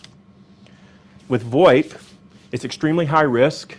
They rarely use a mechanical hook switch, and I'll get into mechanical hook switches in a minute. Most do not have mechanical hook switches, which means they're running live audio all the time over the connection, which is a real problem if you're sitting in your living room with a phone hooked up, plugged into a cable modem, and everybody in your neighborhood can listen in to what you're talking about in the room, and you're not even on the phone. The firmware can be remotely modified on most VoIP systems, most commonly the Cisco. A number of people know about the Cisco hacks, where you can actually get into the firmware on a Cisco VoIP phone and just raise holy hell with it. VoIP phones are extremely insecure. They're getting better, and over the next few years they'll become more secure, but right now they're not very secure, and it's the network connection that provides the choke point or the fatal funnel. There's multiple packages available that will allow somebody to monitor VoIP and reconstruct the audio. For example, Can-Enable, Wireshark, there's many others. There's new software coming out every month, downloaded free of charge on the internet, and it's pretty much plug and play functionality. You don't need to know anything about VoIP, you just need to go, hi, I'm a script kiddie, click, click, click, click, click. That's all it requires. It's not anything special. Reasonable VoIP audit efforts. Inventory all of your VoIP network connections. only plug a VoIP phone into a true switch, not a hub, a true switch that maintains traffic statistics on a port-by-port basis. So we know that this port is dedicated to executive so-and-so. Executive so-and-so is on vacation this week, hence that port should have little or no traffic on it. If we have a tremendous amount of traffic, when we know that phone's not being used, we might be passing room audio all the time. You do the same thing on the network. You plug into the network using an inline analyzer at 3 o'clock in the morning when no one's in the building. If you've got backbone traffic on your VoIP network, you may have a problem. You should not be using VoIP phones that transmit room audio all the time, and they should be transmitting just enough data to maintain the connection or to recognize the connection, but no more. You shouldn't be transmitting room audio like some hotel phones do. They transmit room audio from the phone to the PBX system, so the PBX system will tell the proprietors of the hotel if somebody's in a room or not. So they listen into room audio, and if they hear room audio, they knew the room's occupied, but they didn't pay. And that's how a lot of hotels, not to name any names, but that's how a lot of hotels determine if somebody's occupying a room. It's based on sound that they pick up over the PBX system because all the phones in the hotel are open mic'd. And now a lot of them are turning to VoIP phones, and they're doing the same thing with the VoIP phones. To detect and defeat VoIP attacks, look for unregistered IP addresses on your VoIP network. If you have a VoIP network and you've got 8 people plugged in, why do you have 10 IP addresses? Look for a non-VoIP asset on your VoIP network. Do not plug a laptop into a VoIP network. Here's your VoIP network, your VoIP hub, your VoIP backbone. You don't share any connections with data connections. At one point, everything's going to come together. But the general closets throughout the company, here's the switch for the VoIP, here's the switch for the data. The two are never mixed. When you do that, you're causing a lot of nightmares for yourself. Make sure it's a hub, not a switch, and check the machines used on the backbone. My personal preference is I'll use a bridge where I have 2 cards in a machine. I'll plug it into the backbone and do a man-in-the-middle type of monitoring, and I'll monitor everything that's going across the backbone in, everything that's going out, and we'll put it there during the weekend when we know there's no traffic. Then we go around to all of the rooms and we put audio transmitters in all the rooms, like a radio or a CD player, and we're looking to see if we're getting any kind of traffic at all on the backbone, on the VoIP side, from any of the rooms anywhere in the building. It's amazing what you'll find. Suspect data traffic on an unused VoIP phone line. So if there's not supposed to be somebody plugged in to your VoIP network and you're getting data traffic on a wire that nobody's supposed to be on, you need to be concerned that somebody's compromising the integrity of your VoIP isolation. To secure it, you also utilize smart switches, and I can't drive this home enough. Make sure it has statistics. You're going to pay more for your hub, but it's going to end up costing you a lot less. Keep your VoIP terminals on a dedicated network, dedicated gateways. Keep them off the main network. Do not integrate it into the main data network for the company, and lock down the instrument firmware. The best way to lock it down is to remove the jumpers from inside the phone. Flash the phone, get it loaded up, remove the jumper so that the only way you can reflash the phone is open the phone up and take the jumper back out or put the jumper back in. Once the phone software is loaded, you don't want people changing it. Now, when you need to have this stuff done, please use the professionals. There are some things you can do on your own with a flashlight, with a voltmeter, with ladders, but when it gets really down to keeping secrets, you want people to come in with laboratory-grade test equipment.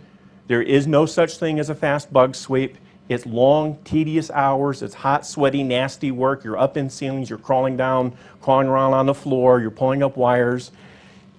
It takes hundreds of test forms for a typical sweep. It can take hours per phone. A full exam for one phone can take 8 to 12 hours for one telephone. That's one telephone line, one port on the switch, and the wiring in between, and that assumes it's not a huge corporate environment. You can do a cursory inspection that will take approximately 4 hours per telephone. But when you're talking about telephones, they're one of the most dangerous things that you have in a company or in a home, and they can be exploited in ways you'll never know. And you may never know that they've been exploited until something very embarrassing comes out a couple years later. TSCM is the inspection by a technician or an engineer of a physical place or item. It involves somebody who's highly technically trained. A vast amount of equipment is required. We're not talking about hundreds of pounds. We're talking about tonnage of equipment. When you go out to do a project, you're actually bringing an entire electronics laboratory out to the client site, not a couple of suitcases. You could actually have several tons of equipment. If you're flying out, it may only be 500 or 600 pounds. If you're driving out, it may be 8,000 to 10,000 pounds of equipment.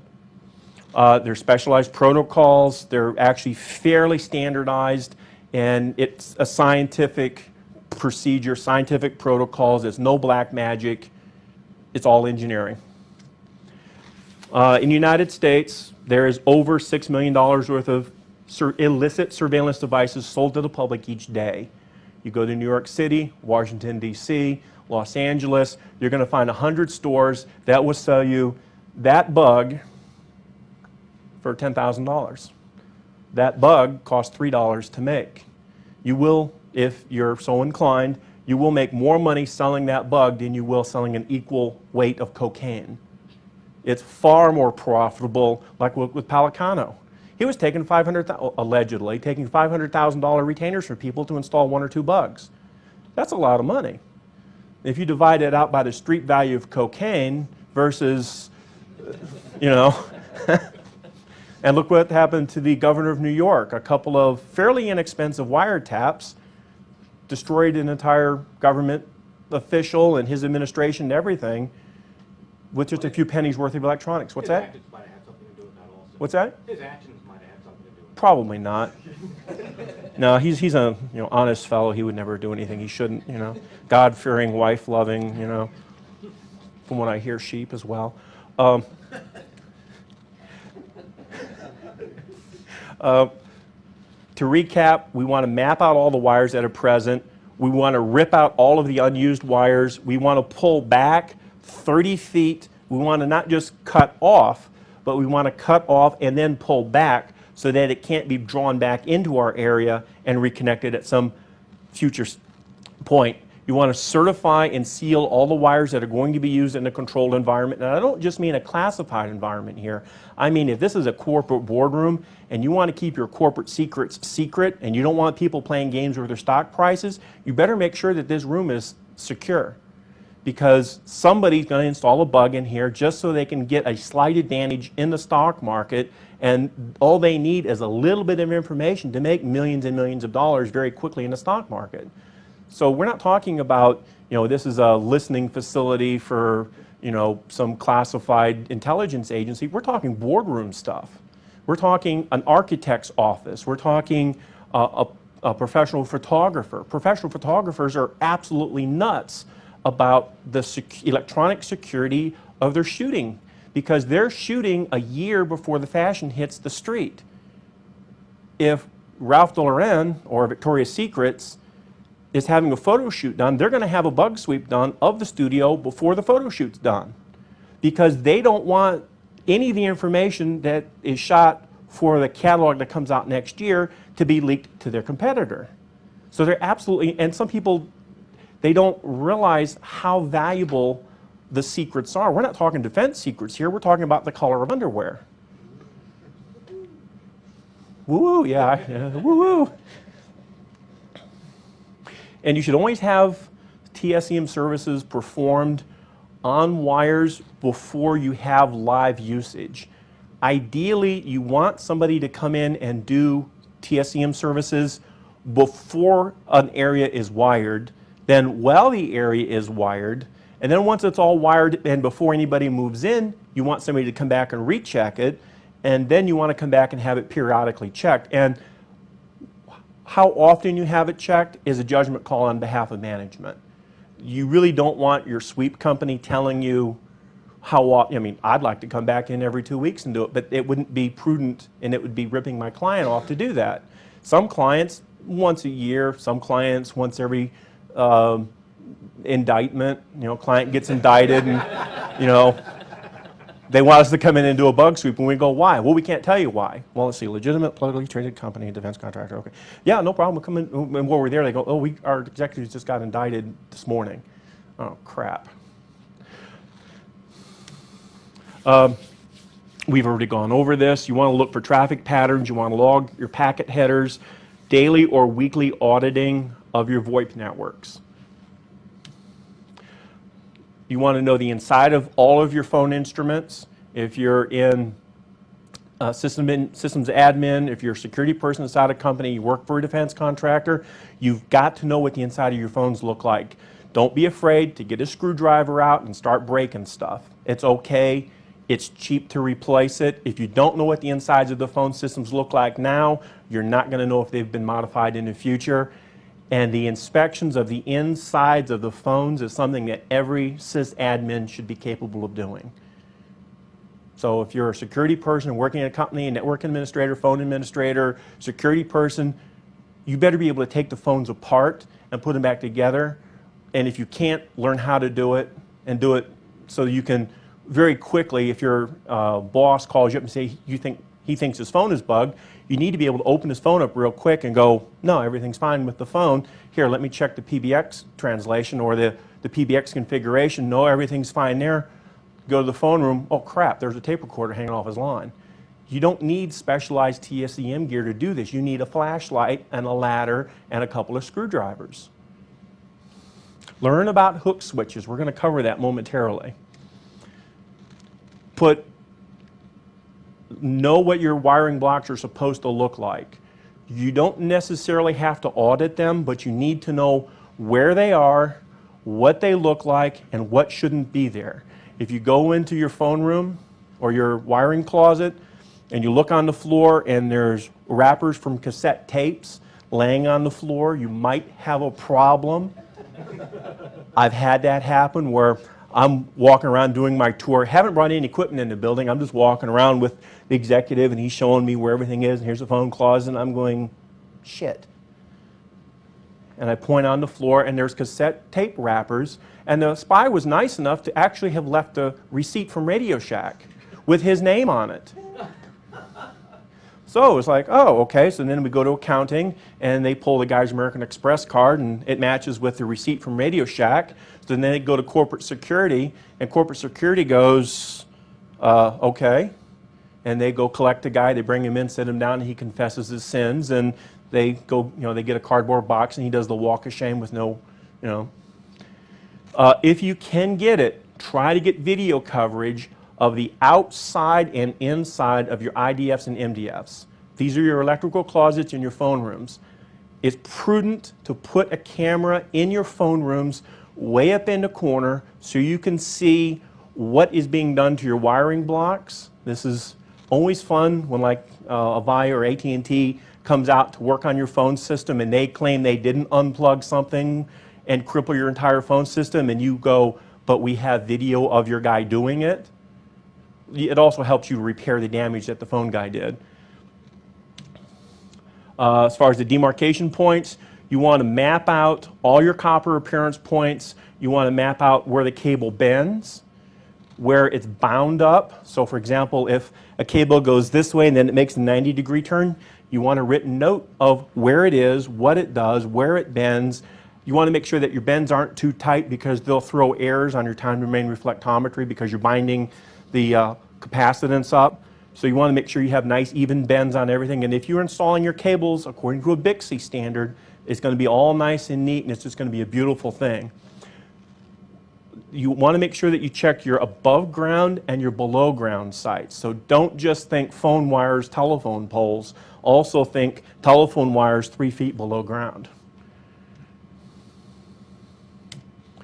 When you do your pole walks, we talked about this a few minutes ago, you want to map out all the phone poles back to the central office and then forward. So you go from your location back to the central office, and then you come back from your location back to the very end of the cable. And if you have a 30,000 foot cable and you're 15,000 feet down line from that, you're going to have to check another 15,000 feet going the other direction, because the road isn't just from here to there, it's from here to there and then back this way as well.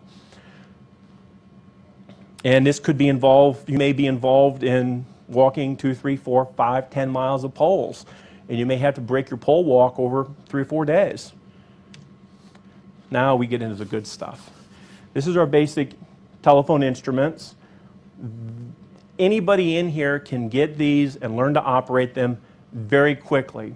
On the far side, we have old school. We call that a Brown meter. They're still in production. In many cases, this is the only instrument the phone company brings out with them to work on your phone lines. And that's it. That device will find some wiretaps, but it's basically, it's a red you're dead, good, green you're good type of a thing. Next to it, we have an old school IBM 70s vintage analog meter. The nice meters, old school. This is new. This is the Fluke 289. This just came out within the last couple of weeks, last couple of months. It's an outstanding device for looking for mischief on your phone lines. Highly recommend them. 450, 550, no more than 600 bucks. You can do some miraculous things with this, and you don't have to be a TSCM guy. You just get a banjo, hook your test leads up, and I'll show you how to make some real quick measurements that will show you some neat stuff quickly. You also want an oscilloscope. If you have wires, you need an oscilloscope. My preference is the Fluke 199C because it has very high bandwidth, which means it's great for time domain reflectometry. You don't need an extra box to shoot your lines. In fact, this is higher resolution than most time domain reflectometers. And this has a spectrum analyzer built into it, which is cool because that's one less piece of equipment I have to hump from the truck into the client's office. So for quick checks, a digital voltmeter and an oscilloscope will get you further than anything else. It's like, if you're into emergency medicine, you've got your stethoscope and your blood pressure cuff. Those two things will tell you more than anything else you ever want to know. The basic instruments. Now, they're not high-end, super sophisticated phone analyzers that cost $50,000. We use those too, but this is where you start, and this is within the scope of anybody in this room. Now, this is time domain reflectometry of an 1,800-foot DSL drop. What we have is we induce a pulse here, ping, and we watch it bounce off of the turns and the kinks in the cable, and then we see a return pulse here, just like sonar on a submarine. And it's ping, wait for the echo, ping, wait for the echo. And every little fish in between the submarine and the boat, we can actually see on here once you learn how to interpret it. And it's some very simple math on how to do this. If anybody wants, after we're finished here in about 5 minutes, I'll explain how to do this real quick. We can also hone in on specific return responses and determine exactly how far it is within a fraction of an inch. Now mind you, we're talking 1,800 feet here. I can go, well, there's a wire that's 6 feet long, 1,000 feet from here. This is a commercial time domain reflectometer. It's easy to use, but they're notoriously inaccurate. They are designed for people who are not the most technically sophisticated people.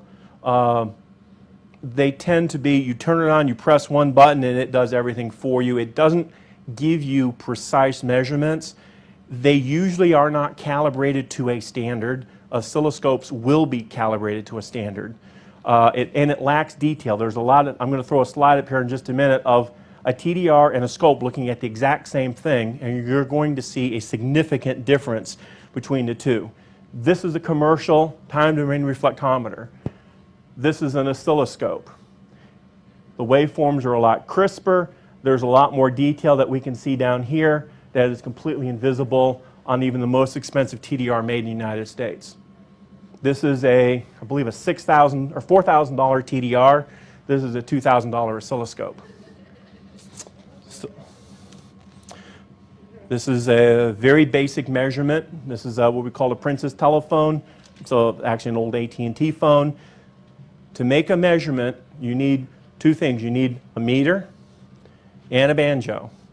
This is a mod app made by Siemens. They go like $10, $15. You have to have something to give you access to the copper of the connection. So we have copper connections here, here, here. In this particular case, we have the phone is only using 2 wires, but we're actually looking, we have accessibility to all 8 wires on this. In this particular case, the phone is hung up. We have minus 49 volts, 49.32 volts. Actual voltage measurement doesn't tell us anything. But if we go into an office and we check everybody's phone, and this guy's 49, 49, 49, 63, we might have a problem there. So what is different? So from a layman's perspective, and by layman I mean the people who are involved in technical security for a company, you don't have to go out and buy $300,000 worth of equipment. You need to go out and buy a $500 voltmeter that any student here at MIT is going to have anyways. Basic equipment, basic examinations, nothing really special. When we take the phone off the hook, we drop down to our biasing voltage. We actually have 2 voltages here. We have our DC biasing voltage, which is what gives us talk voltage. And then if you look below it, I have another screen I'll blow up in a minute. You can actually see that we have 0.181 volts of AC, which means we have an indication that we have audio on the phone line. Now, if this phone was hung up and we had a similar signal, that may be passing room audio through the line. So if we have more than 500 milliamps or 500 millivolts of audio or of AC, we may have audio flowing down the line. So in this case, we have a dial tone. If we hung the line up and we still had AC volts, we may have audio bleeding through the phone line, either through hook switch bypass or some other mischief. This is just an enlargement of the previous where I brought it back up. This is what room audio looks like on a voltmeter. You're not spending $4,000 on an audio amplifier. You can see it clearly and measure it clearly with just a cheap, relatively cheap digital voltmeter. This particular voltmeter also gives us the ability to do diode breakdown tests where it will actually sweep voltages over the lines that we're examining and will tell us if we have a diode out there. Most bugging devices have diodes and semiconductors. So again, with a Swiss Army knife of voltmeters, you can modern Swiss Army knife of voltmeters, you can actually see if you have diodes hanging out there. So if you have a bug hanging out on a phone line somewhere, this will say, hey, you know, I've just disconnected all the phone and the PBX, and it says I still have diodes out there. My God, somebody must have put a transmitter in somewhere, or a hook switch, or a bypass, or a slave device, or some kind of mischief. The new, and I'm not just picking on Fluke. I like Fluke, it's a nice product, but any of your modern digital voltmeters will let you do this. This is a high mega ohm insulation breakdown test. It used to be we would throw 600 volts on the telephone line and listen for the crackling as it jumped across the insulation. Nowadays they don't do that. It's all computerized and you're generating a couple of volts and no more, so you're not going to blow your phone system up like we used to do in my government days. This is we've disconnected the phone, we've disconnected the PBX, there's nothing on the wire. This is what it should look like. This is essentially infinity impedance, 256 mega ohms of impedance. Maybe somebody stepped on the cable and it interrupted the insulation a little bit. Now, if somebody throws like a law enforcement slave onto this line, it's going to make a significant difference in this measurement, and this is an FBI slave device on a bugged phone. The FBI, I'm sure, would be very upset if somebody hook the same wire up, the same situation, same measurements up, and they go, oh, I have 40 mega ohms of impedance on my line, something's not right. And they go out and they go, oh, somebody's put a slave device on my phone. This will actually detect most law enforcement bugging devices. Use it with great care. Now, we're going to talk about hook switches for just a couple minutes and then I'll be out of your hair. This is the inside of a 1958 telephone. From the 50s until the early 80s, almost all of your phones were the exact same design, same schematic, same diagrams. You had the dial up here and the switch here, and they made 1 billion of these springs and 1 billion of this and 1 billion of the ringer. The phone, essentially, if you took a 1979 phone and a 1956 phone and you put them next to each other, you'd go, my God, they're brothers and sisters. Okay. Within the phone, we have the ringer or the clapper. We have the actual receiver here, and we have, this is mechanically connected into this area, and I'll open this up in a minute. This is the hook switch. This is the most dangerous part of the entire telephone. This is the dial, where, for those of you who are too young to remember it, you put your finger in it, and you draw it around this way, you release it, and it ka-chunk, ka-chunk, ka-chunk, ka-chunk, and then you do it again to get the next number. This is before the days of touch tone. Now, in the days of touch tone, all of this remained the same, and all they did is they came out and they replaced your front panel. That's really all they did. Now, this is with the cap off of the hook switch, and what I've done is I put a piece of graph paper behind it so you can see these connections inside. Now, each of these connect to a different part of the inside of the phone. So one is for the speaker, one is for the handset, one is for the line, and so on. Now, the way that this works is when the receiver is off the hook, it draws this bar backwards, closing this connection and this connection, but opening this connection and opening this connection. Audio will now flow through the phone. A clever spy can make the phone pass audio on hook or off hook. It's called a hook switch bypass. Takes a couple hours to teach somebody how to do it. I'm not going to teach it here. Somebody will get into mischief and I'll be testifying in court.